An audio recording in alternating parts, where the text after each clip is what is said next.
Hi, and welcome to What's Important to You with me, James Dean. On the show, I will be talking to people from all walks of life and asking them the question, what's important to you?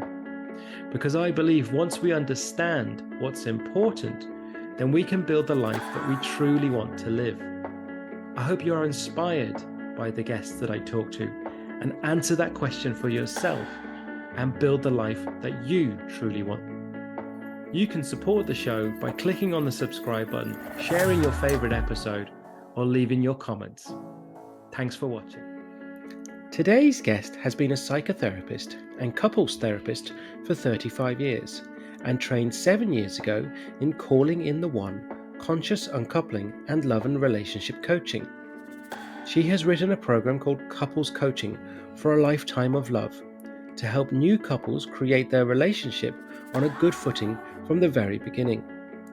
She has received a Top 20 Relationship Coach Award for 2022 from Coach Foundation and has written for or been quoted as the expert on both mental health and relationships in national and international publications. She hosts the podcast Revolutionize Your Love Life and is preparing a TED Talk on how to have a successful relationship.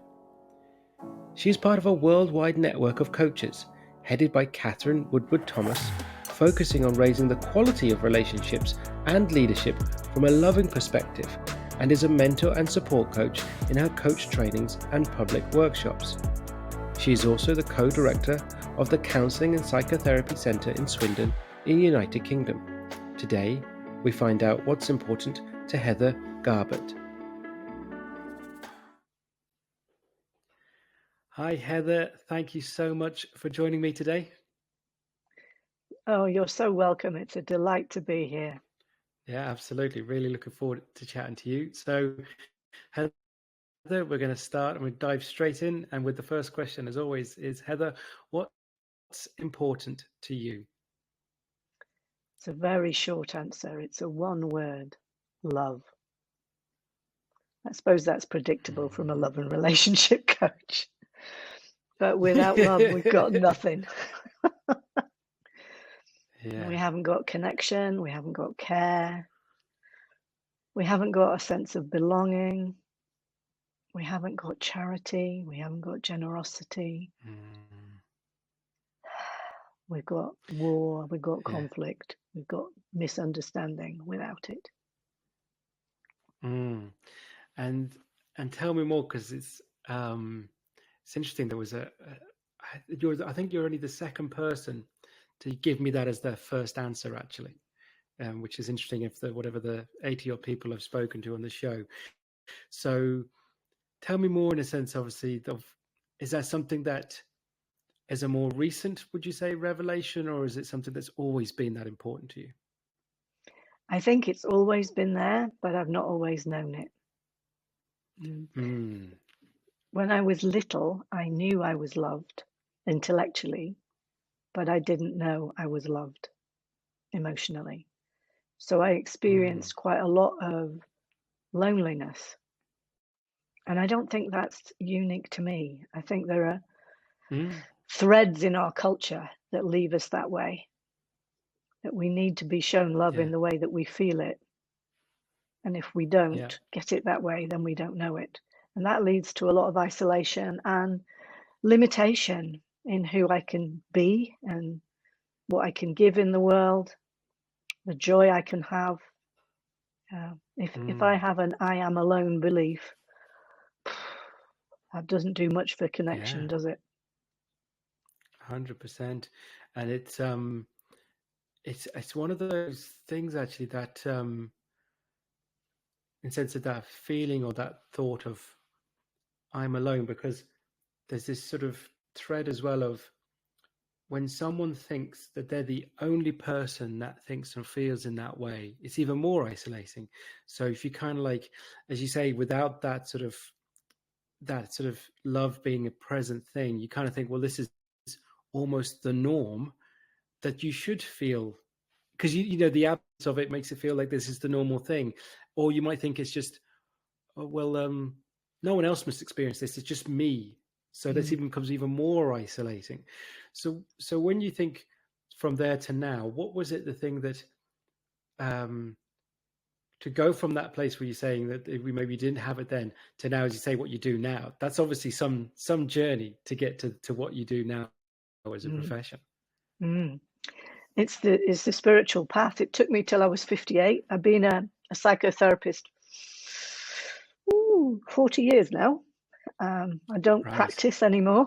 It's a long time, big piece of life. I'm 65, so you don't have to do the sums. 41 years in that case. And all of that time, I was working to try and enable people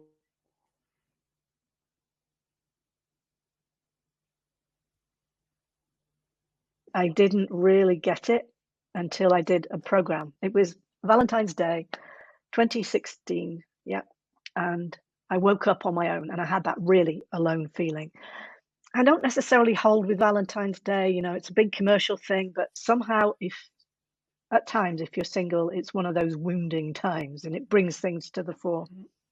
So I had that, I can feel it now, actually, just talking about it. It's like, you know, and I really made a determination in myself. This is the last time. I'm not waking up on Valentine's Day alone ever again. Wow. And something shifted, I think, from that point. It's like turning an oil tanker. I was going to South Africa and now I'm going to Argentina. You know, it's just, whoa, just that much of a turn. And, you know, like we all do as love and relationship coaches, we try and catch people in their pain so they can make a difference. And Katherine Woodward Thomas sent an email out which said, do you want to create a miracle in your love life? So, of course, I did. So I did. And I signed up for her course. And then that worked for me. I called in my lovely Ian within 8 weeks, something like that. We met while on the course, while I was on the course. He wasn't doing it. And we've been together ever since.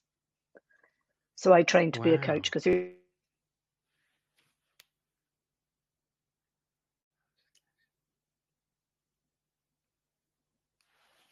I'm just losing you there, Heather.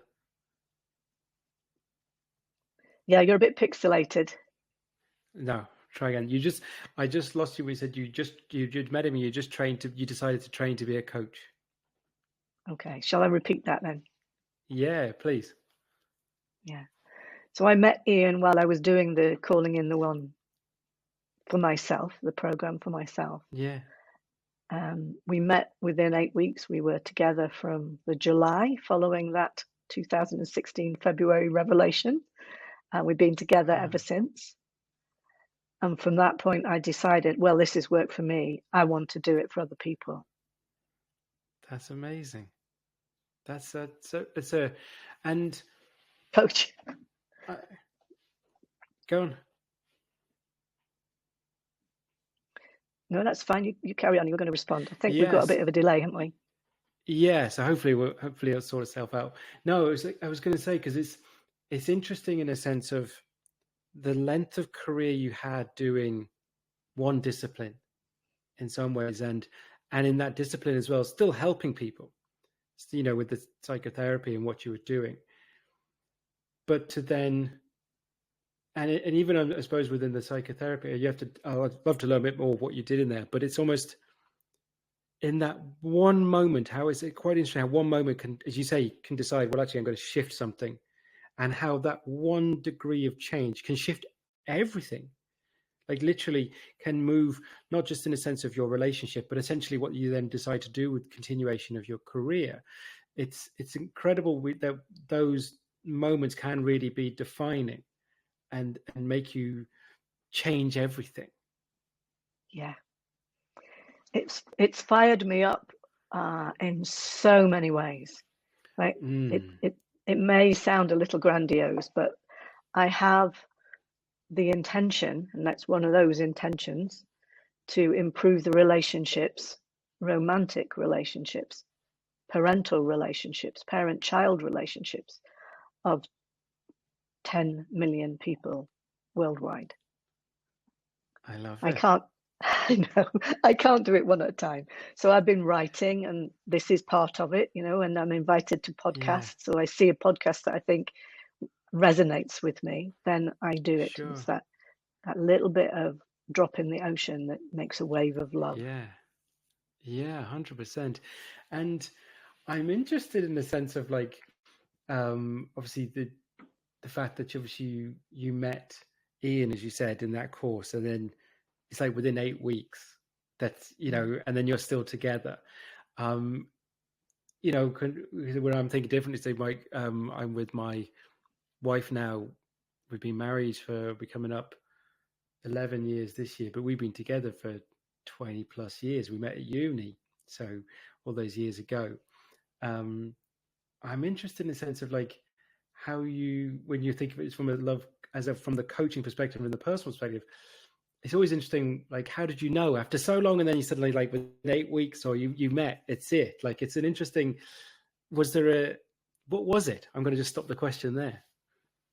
And it wasn't a sort of cataclysmic, this is the one. Yeah. We didn't have that. But we've got a sort of meeting of minds. It's more like a meeting of ways of being. You can't see, but I've got my hand on my heart. It's a devotional way of being. And I don't mean sort of religious devotional. I mean devoted to each other. Yes. It's a very sort of calm underlying things. We're not without our conflicts, don't get me wrong. Every couple has their moments. But sure. Underneath, there's a profound commitment. I prefer devotion because it's a softer word. Commitment sounds conscious. Devotion is a thing of the heart. It's conscious too, but it's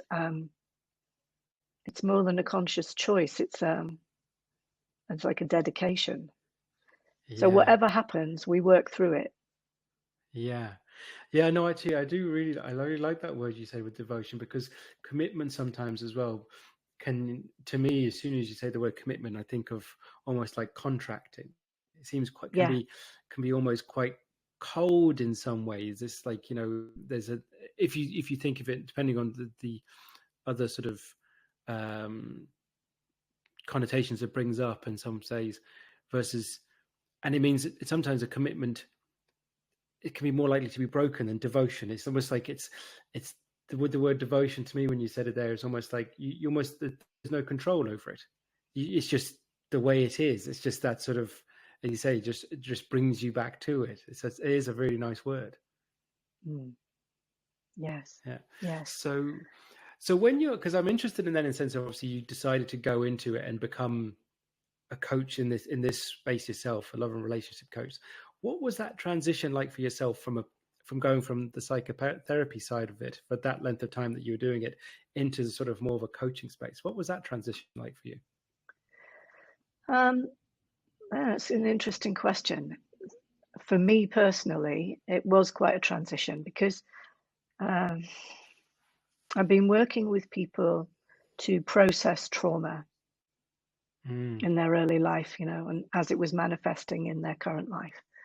Whereas in coaching, it's future focused. You deal with the trauma, and I process it to some degree, but it's not about looking at things that happened to me that I was a victim of. And those things are true and do happen to us when we're children. And that forms us. It's more like, okay, so this is happening to me now. What am I supposed to be learning from this? What am I supposed to be growing through this? What's it teaching me? What's it offering me in terms of my growth as a human being? I mean, recently it's been about visibility. Like today, we're actually recording visibly as well as audibly.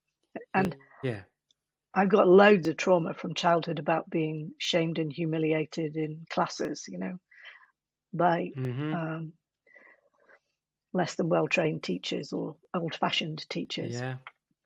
And it even thinking about it, I can feel the wobble. I can feel Mrs. Atkinson there now, looking at me, glowering. How can such a clever girl as you be so stupid? I can hear all the words. So to be visible is really difficult for me, but the momentum of growth that comes from being future focused and having that intention, I'm not going to affect the lives of 10 million people if I live in my cupboard under the stairs. 100%. Mm. Yeah, no, So it pulls me. and it's, yes, that's a really good word actually, because, and then in some ways though as well, it's like, I don't know, I'm thinking outside in sense of what you just said about that word of when you're talking about devotion in relation to relationships, there's an element of sense of like, when it comes to something that you want to be able to affect 10 million people, there's an element of, well, as you say,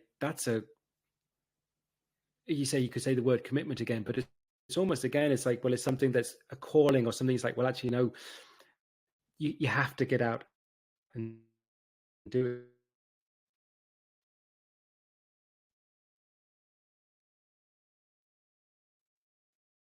So is as well, in a sense of the challenge seen out to do it, for whatever reasons it brings up to them to say, I think you need to record that again because you froze and went to put themselves away. It can be a really challenge step outside of that comfort zone to do it.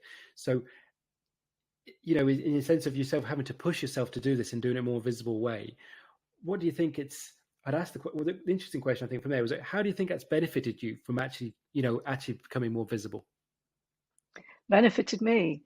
I just feel that I'm more who I was meant to be before I got humiliated. I was always a chatterbox and a live wire as a child.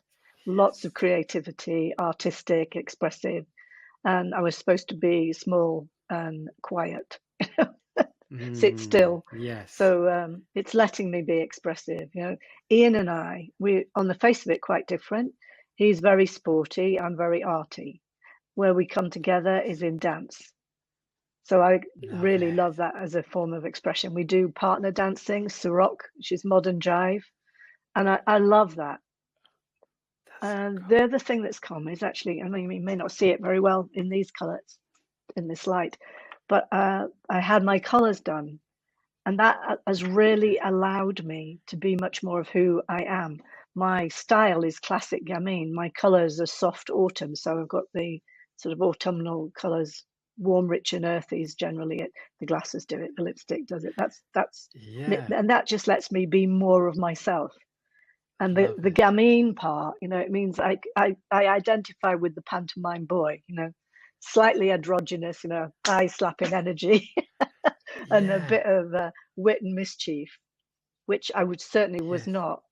When you're a psychotherapist, you have to sit there and listen, and there's not a lot of room for humor and play.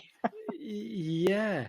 Well, it was actually, because I was going to say, and it's really interesting you pointed it out, because anyone who's obviously on the audio, they won't see that on the video, but like the first thing when we turned on the video before we started recording was just the bright red glasses, and it they instantly make me smile. Do you know what I mean? It's a really sort of obviously there's a functional element of glasses, but they're quite playful. They're quite sort of give that sort of vibe. So I think it's interesting in a sense that those could be quite subtle things, but as you say, in a sense of a way of expression, it really can make a profound difference to a person by doing what can maybe to someone else can seem quite sort of simple thing, but for someone who's going through something and want to be more of themselves, it's quite a shift, I'd say, to do those things. Yes, it absolutely is.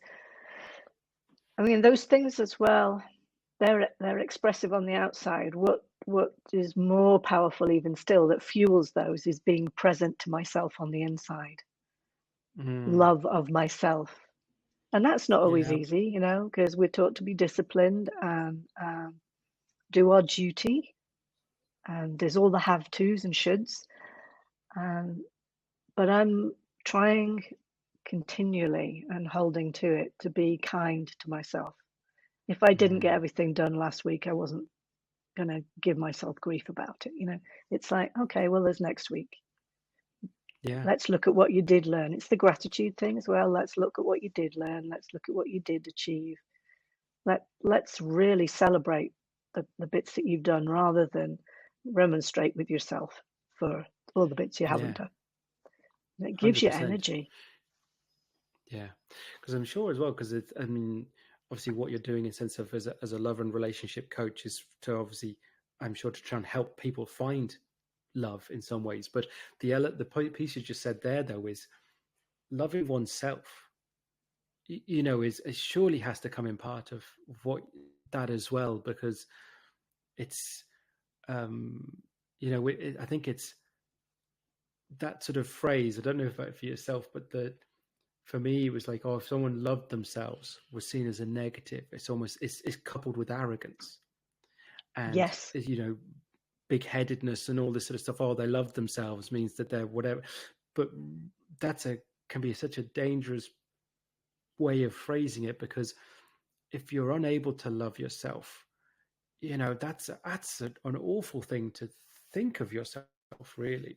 So does that come part of your coaching process at all? Yes, it does. I've needed to work through a lot of shame and guilt myself. And what I say is you call in yourself first. So that the way that I've learned to treat myself with kindness is what I encourage in other people, to find a loving voice. So then you're not in your childhood, well, I am alone state, and neither are you believing the sort of forceful internalized authority figures that are giving you grief. You're standing in the middle, you're nurturing the little you and saying, it's okay, I've got you now. Mrs. Atkinson's not speaking to you, I am. And then I can actually talk to Mrs. Atkinson and say, I know you didn't know anything about what was good for nurturing children. You were taught how to teach in archaic times. I forgive you, but I want you now to back off. So that gives me space in the middle. And that's what I teach in coaching, that people find that for themselves. Absolutely. It's because because I've often found and stuff when people are trying to shift in whatever they're trying to do in their lives, whether it be career shift, physical health, relationships, whatever, and that it all comes back, as you say, to those. It's not to dismiss the goals that people may have, and it's, as you say, it's not going too much into the sort of psychotherapy or counselling side of stuff in sense of trying to fix something, but those things do need to be addressed. You know what I mean? Like before, because if someone's like, I'm sure in the sense of from what you're doing, if people have come to you, I don't know why people seek you out, but if they're always having relationships break down, and they're, you know, there's an element of like, well, actually, have you dealt with the thing that's inside? Because there's an element of whether they'd be pushing people away or not letting people in. And so as you just demonstrated, who's that person that's in the back of their mind from years ago that's making them stop do what they're doing? So it has to be addressed before they can move on. Yeah. And the other key part, I do Calling in the One and Conscious Uncoupling. Those are my two main programs, both taught by Katherine Woodward Thomas. So I'll just explain a little bit. Conscious uncoupling, it's when you want to part and you want to do it well. When your relationships run its course and you want to leave with respect, not spend all your money, the funds that you're going to need for future life on fighting in courts if you're married, not screw up your children emotionally by doing the tug of love thing, and really demonstrating to them that people can have differences and still care about each other and respect each other and treat each other well, so that they don't actually hold in themselves the conflict. Do I have to be loyal to daddy today? Do I have to be loyal to mummy today? That's a horrible thing for a child to experience. So that's that piece that I do. So sometimes people come to me when they're in the throes of separation, and sometimes they come to me a long time afterwards when they haven't been able to get over a particularly acute heartbreak. So we can do that program. The people that you just mentioned, you can see them repeating the same pattern. They're likely to do Calling in the One. And that looks more at the patterns. It's one of the first steps. You look at the patterns you've got in relationship. You look for your attachment style. You look for the beliefs, you know, the standard beliefs we have. I don't matter. I'm not wanted, I don't belong, I'm alone, I'm not worthy, I'm not valuable, I'm not important, I'm not good enough. I want to go up to 8. There's more, but those are the Yeah. principal ones. Yes. And if we're living from those, we're treating ourselves like that. And then the world and other people can't help but treat us like that. We invite it. Yeah. 100%.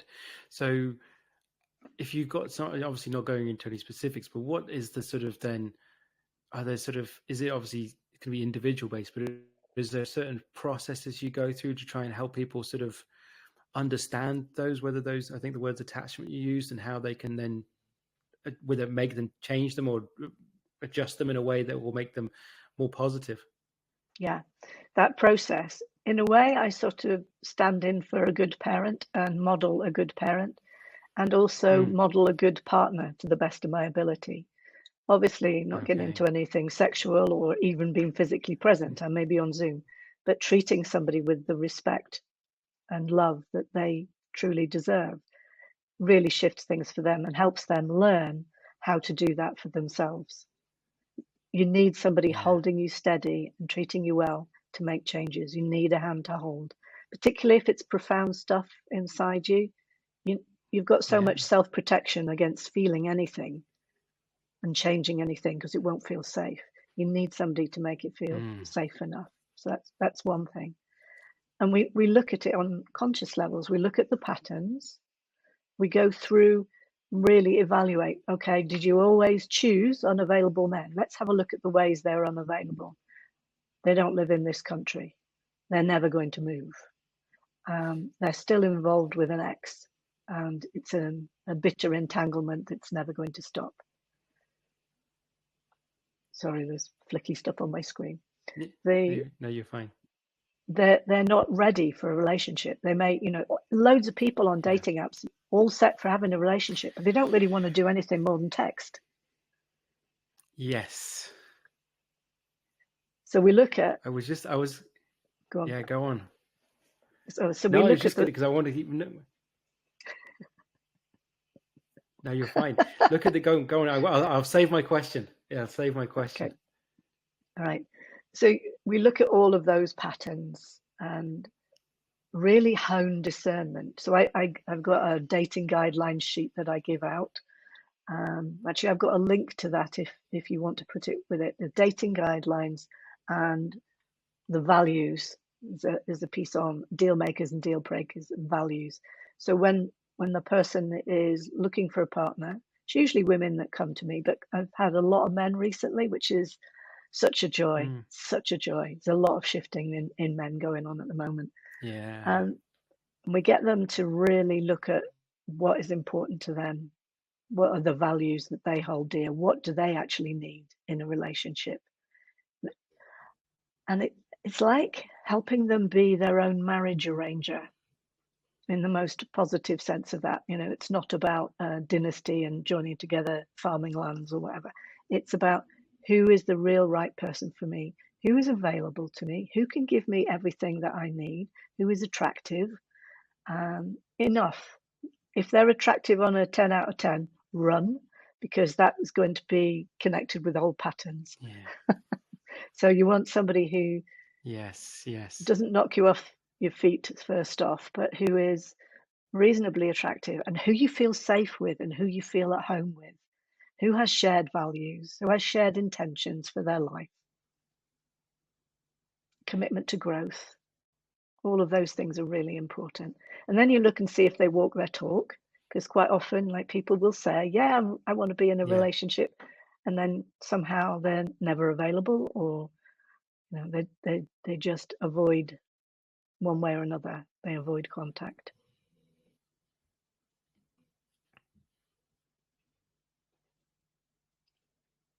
Did we freeze? We did freeze there. The last thing I heard is that you get them to walk their talk. All right. Yes. You see if they walk their talk. Yeah.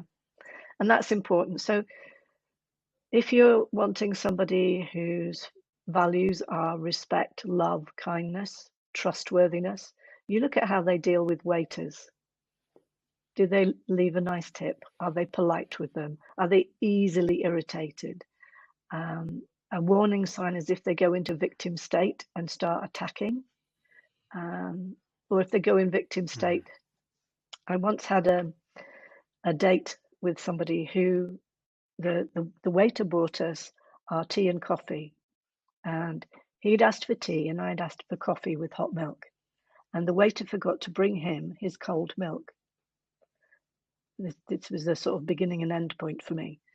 And rather than go and ask and be assertive and just ask for the milk at the bar, he wouldn't. He said, "Oh, I'll just use some of your hot milk." And I thought, "No, you won't. I need that for my coffee." So I put my hand over it and said, "Okay, I'll go and get the cold milk." So I went to get the cold milk, and the waiter was just going out the other side of the door, so he didn't see me. But I could see the milk on the counter on the inside. So I lifted the counter, went behind, got the cold milk. And when I came back, the look on the man's face was absolute horror. It's like I'd broken rules by going behind the bar and getting the cold milk that was ours. You know? Yeah, what? And he would have tolerated absolutely anything and stayed in that victim state rather than just go and ask. I thought, well, if that's what he's like in this small detail, how is he ever going to look after me in life? Yes. No, not for me. Yes. Yes. But it's a really great, thank you for sharing that, because it's a really good example of looking at the small things to know what you actually want. You know, sort of like, because I'm sure, like, I don't know, and this is me guessing whether you know, part of it in the sense that you said of what, when someone's looking for something in a relationship, being quite specific in the sense of, you say, like, and you know, we can label things, but it's also, it all comes down to behavior. It's you know, it's the thing of, well, these are the things that I think are important, or these things that I'd like in a partner or whatever. But it's one thing saying these are the things that you'd like, but there's one thing then to be able to be, I don't know if discipline's the right word, but to be committed to the things that you said. So if you don't see it, like you said there, the example, actually, the way that they've reacted to something so simple, how, because that will manifest in bigger ways then, you know. So there's, I'm sure there's an element of when you're coaching people going, well, actually, you know, it's that thing of don't just, horrible word, but settle. Do you know what I mean? Like, you know, absolutely. If you've come this far to look for whatever it is you're looking for, you need to keep looking for it until you found it, surely. Yes, and it can be quite a big sorting game. It's really important. We get each person to set an intention themselves, and then I create a vision with them, which is how they will feel and what they'll experience when they find what they really want in the qualities of relationship and person they want to be with. So then we record that and they listen to that and they use that as a measure. So when they're in that person's company, do I feel like there's potential for really feeling at home, safe, loved, cared for? Or do I feel on edge? You know, is this person cooperative? That's a really powerful tool to record yourself saying it. That's extremely powerful, because it'll be, I'm sure when they're doing that exercise, it can, if you get into a point, be quite sort of visceral in some ways, in a sense of when they're really genuinely saying what the way they want to feel. So when then they would play it back to themselves, whether it be after the meeting, the date or whatever, you know, you can instantly get, well, actually, no, or yes. Do you know what I mean? So that's a really powerful way of doing it. And you thinking about dating apps, you can feel it in the conversation, you know, whether there's respect in conversation, whether there's snide remarks or where the hell were you type things if you've missed a few days, because that's giving you a sense of somebody in victim going to attack. Somebody competitive. You don't want to be in that. No, that was going to be the question that I'm really sort of interested about, in the sense of what you're doing as a coach in this space with the beyond explosion and advent of dating apps. And because it was probably before you had going back, you know, matchmaking companies. So it's always been around for a long time, in a sense of then dating sites, and now it's apps. How do you kind of navigate what you do in this massive space? What I notice is if you do your inner work, a lot of the sorting gets done. because people Yeah. don't gravitate towards you. And one of my clients was talking last night, and she said, I mean, she's been married over a year now, and it was one of those sort of revelatory, this is the one for me, from his point of view. He saw her on the dating app when she had done all of her work. And when you're really in yourself, there's a natural radiance, there's a glow. And he saw her, he just saw her picture, and he knew, that's my wife. Wow. Quite amazing. Yeah. And it was because of her energy, knowing nothing else about her. It was the feel and quality of her gaze and radiance. Yeah, just beautiful. That's amazing. Because So there is sorting that I'm way. interested.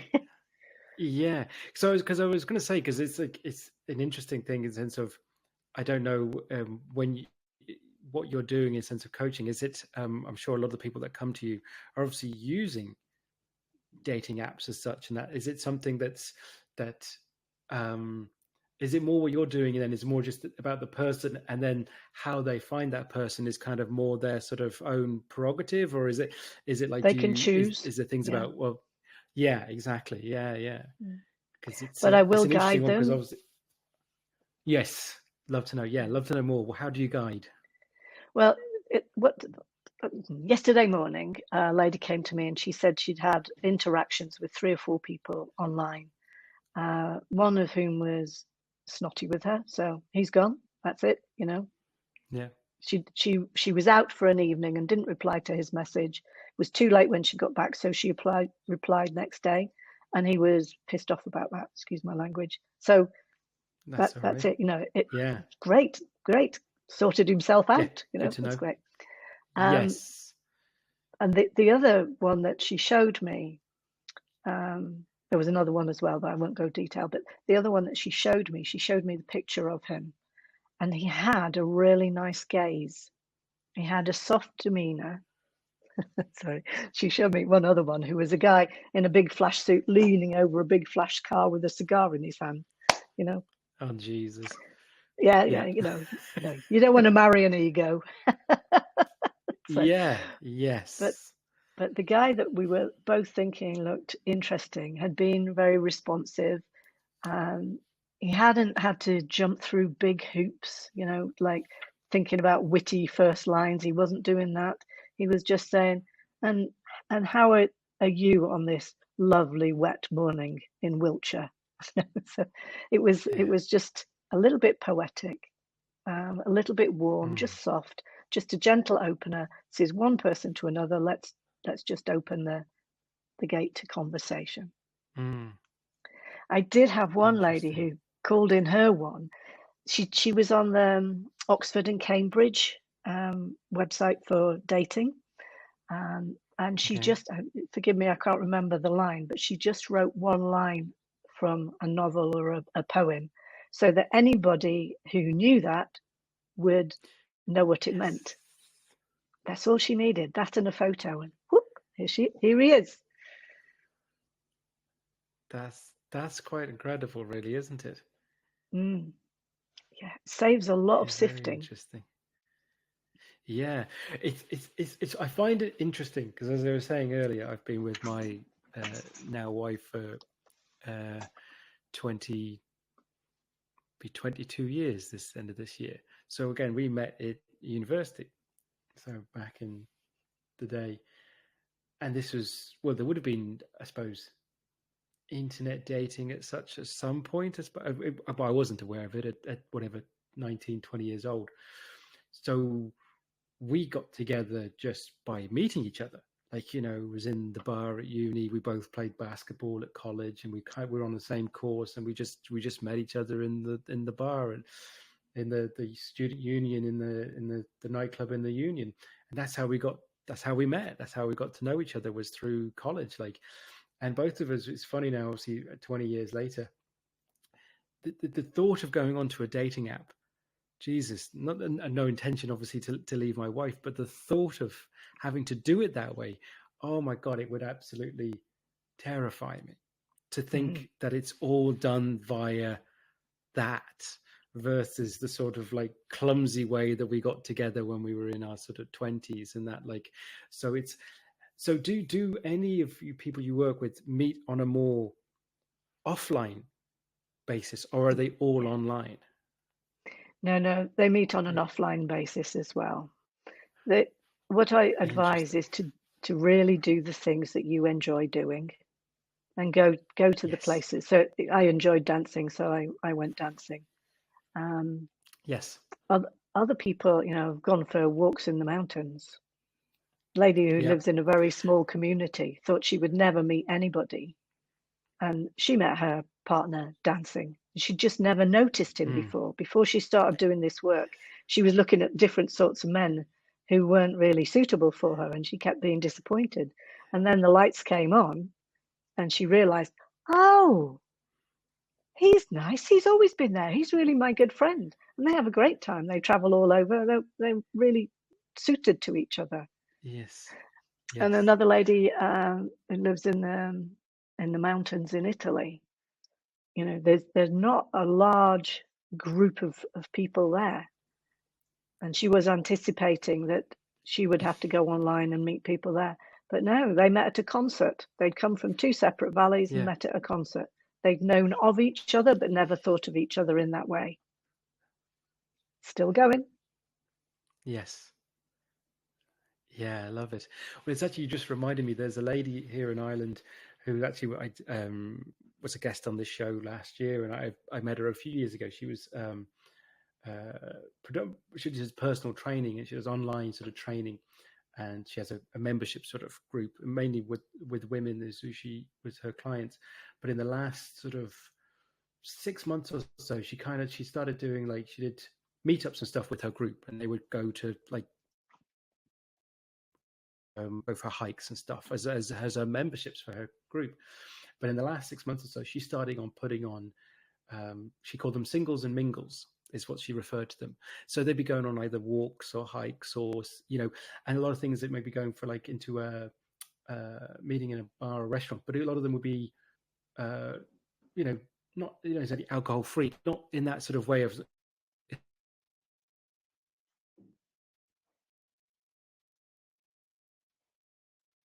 greet, and in a situation where it's not necessarily we're going out to get absolutely smashed or something like that. And it's proved really popular. So I think there is a probably a need or a want out there that is an offline space, because Absolutely. you said majority of women. Is there a particular age demographic that you work with? I'm interested. It's generally it's women past their 30s, but not exclusively. Done some lovely work Yeah. with some 20-year-olds. That they haven't got very many patterns, but they do have Yes. understanding of their psychological state from being brought up. Yeah, and it's just a joy to see them move. So you'd think they would need the therapy, but actually at that point, the forward-looking piece is so important. We can work on how they develop their adult inside, even though they're only 22, to really hold them going forwards. So, James, I can see that you've gone, and I would love just to give you the quote that I really enjoy from Marianne Williamson. It's, love is what we are born with. Fear is what we learn. The spiritual journey is the unlearning of fear and prejudices, and the acceptance of love back in our hearts. Love is the essential reality and our purpose on earth. To be consciously aware of it, to experience love in ourselves and others, is the meaning of life. Meaning does not lie in things. Meaning lies in us.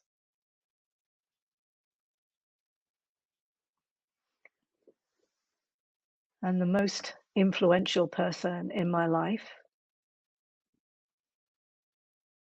certainly in this context, is Katherine Woodward Thomas. And she has created the Calling in the One and Conscious Uncoupling programs. And I've benefited immensely from learning with her. It's been a real joy and a life-changing experience. So I recommend to everybody to read Calling in the Well-Known, Conscious and Coupling if those are what is relevant to you now.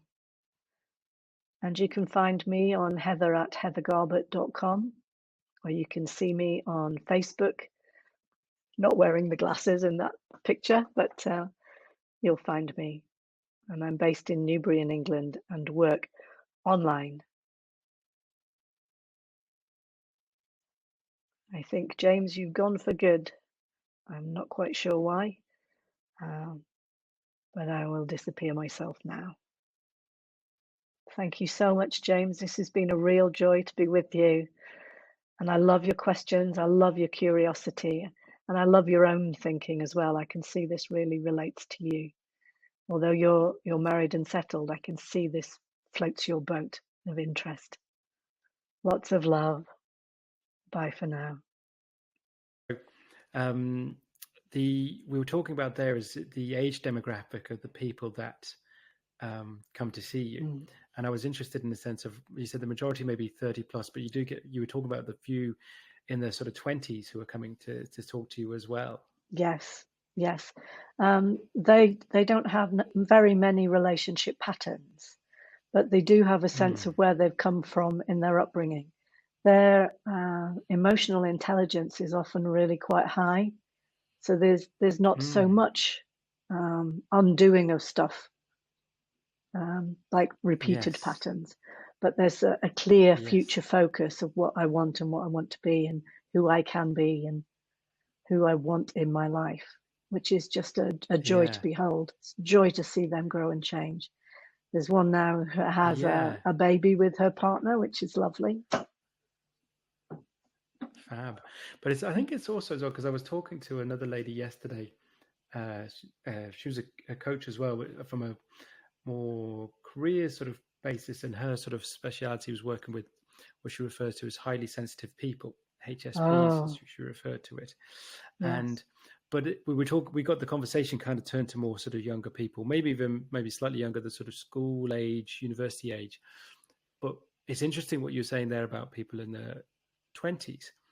In a sense of, it's similar from a relationship perspective, is the fact that maybe the way we're living now is that younger people can be a bit more forthright in what they go after, if you know what I mean, whether it be education, whether it be career, whether it be relationship, that they're not just falling into a pattern, as you put it, like, or just doing it for the sake of the next thing, of following that potential linear path, that they're a bit more sort of actually deliberate about it. And why wouldn't you be deliberate in that way, even at that age, you know? So I think it's quite an empowering thing for them to be taking that sort of interest and control, or whatever you want to call the word you want to say, of doing it in that way. I think it's quite an important thing and quite a powerful thing. Healthy evolution. Yeah, 100%. Well, it's, as opposed to the amount of relationships that may have people got into themselves 30, 40 years ago in that same age bracket, where was never meant to be, but circumstance and society made them essentially do it, you know, and without having that sort of cognitive or cognizance choice to do it. So it's a bit more of a powerful thing that they do it at that age, and taking that sort of, do you see them as almost, they've taken a full responsibility for it? Yes, much more so. Yeah. 100%. What is the quote you'd love to share? It's Marianne Williamson. She's actually running for president. She's interpreted the Course in Miracles in a way that makes it possible to understand. And this is about love. Love is what we're born with. Fear is what we learn. The spiritual journey is the unlearning of fear and prejudices, and the acceptance of love back in our hearts. Love is the essential reality and our purpose on earth. to be consciously aware of it, to experience love in ourselves and others is the meaning of life. Meaning does not lie in things. Meaning lies in us. It's very beautiful, isn't it? Yeah, absolutely. And one of the reasons I do love to ask that question, and I tend to leave it to this part of the chat, is it very much encapsulates everything we've talked about. You know, that people, when they share whatever the quote that's important to them, they've usually described it before they've even got to it. So it completely brings together everything that where you are at this moment in your life and what you're trying to do for yourself and what you're trying to do for other people. So it is, it's a beautiful summary in the sense of what does, and I can see how that phrase or that almost paragraph kind of really keeps you anchored and keeps you centered in what you're trying to do for yourself and for other people. Yes, absolutely does. Well, I think, because obviously I do appreciate your time and thank you so much for joining me. I will ask the final question before I let you go then. And that's, what's important for your future, Heather? To keep doing more of what I'm doing and to really cultivate peace and calm in myself, to keep deepening my connection with the divine and hearing inner wisdom. And that's the deeper love. Yeah, it's the arms of the universe. Yeah. Love it. Love it. Well, thank you so much for chatting to me today. We'll have to chat again. I'm sure there's much more we can talk about and discover. I want to make sure that people continue to connect and follow and support you and find out more about you. So I will have all the links in the show notes. But if you want to give a call out now where people can follow you online. Yes. Yeah. Heather Garbutt at heather@heathergarbutt.com is my website. You can find me on Facebook and Instagram and LinkedIn. I think I'm probably most active on Facebook on my personal page. Feel free to friend me. And if you'd like to be on my email list, there's a sign-in page that you can get on my website, and that will get you dating guidelines and deal makers and deal breakers. Or if you're in relationship, it will get you a piece on how to breathe new life into an old relationship. Love it. As I say, for anyone who is listening, all of those links will be in the show notes, so you'll be able to know where you can find Heather. Thank you so much again, Heather, for chatting to me today. Thank you for watching or listening to this episode. I really hope you enjoyed the conversation. To support the show, please subscribe on your favorite platform, share your favorite episode, get involved with your comments, and give the show a rating. If you want to learn more about what I do, you can follow me at 𝗳𝗻𝗁 Dean Coaching on Facebook and Instagram, connect with me on LinkedIn, or check out my website, 𝗳𝗻𝗁DeanCoaching.com.